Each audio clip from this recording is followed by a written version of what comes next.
Ahojte, ja som Pali a dneska si povieme, čo to o e-bajkoch, fakty, mýty a hlavne, ako si vybrať pre seba ten správny. Jedným z najčastejších mýtov o e-bajkoch je, že sú iba pre lenivých. Vôbec nie. E-bike je iba technológia. Kto je lenivý, tomu ani e-bike nepomôže. E-bajky si obľúbili všetky vekové kategórie. Mladí jazdci, športovci, dôchodcovia, mestskí dochádzači. Je to len technológia, ktorú si nastavíš podľa seba. Či chceš svižný výjazd, či chceš extra silu, ktoré by nebol schopný ani majster sveta, alebo ti umožní dostať sa na miesta, ktoré by boli pre teba nedosiahnuteľné. A tým si užiť tento šport v plnej kráse. Ďalší častý mýtus je, že na e-bajku nemusíš vôbec šlapať. Ide to samé. Nie. Aj e-bike je stále bicykel. Aby si šiel, musíš šlapať. Nie je to elektrický moped. Veľa ľudí sa nazdáva, že e-bajky sú príliš rýchle a nebezpečné. O nič viac ako bežný bicykel. Do pomoc ťaha do 25 km/h, keď chceš ísť rýchlejšie, potiahneš za svoje. Niekto sa obáva aj o životnosť batérie. Moderné litium-ionové batérie na elektrobicykloch sú navrhnuté tak, aby vydržali niekoľko stoviek nabíjacích cyklov. Ich minimálna životnosť je 3 až 5 rokov. Ak ju nebudeš vybíjať do mŕtva a skladovať v mraze, nemusíš sa ničoho obávať. Servis je komplikovaný a drahý. Údržba je veľmi podobná ako pri klasickom bicykli.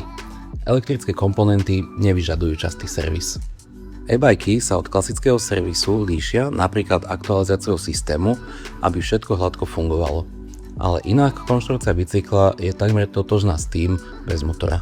Vraj sú ťažké a neobratné. Áno, e-bajky sú o niečo ťažšie ako klasické bicykle, ale moderné modely majú ťažisko umiestnené nízko a ovládateľnosť v teréne je tak výborná. Vyššiu hmotnosť e-bajku kompenzuje ťah motora.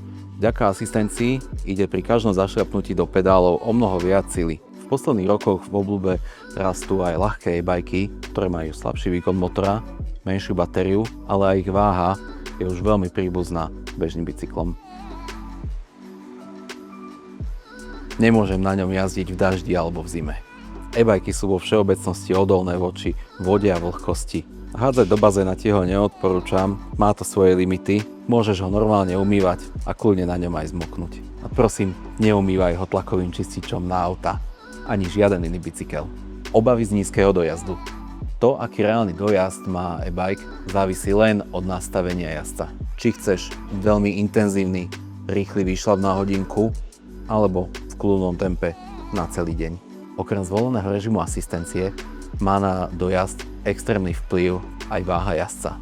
100-kilový chlap sa v žiadnom prípade nemôže porovnávať s 60-kilovou babou. Moderné e-bajky však majú dostatočne veľkú batériu na to, aby si zvládol celodenný výjazd. Aj keby si batériu vybil, na bicykli stále môžeš normálne šlapať ako na klasickom bicykli.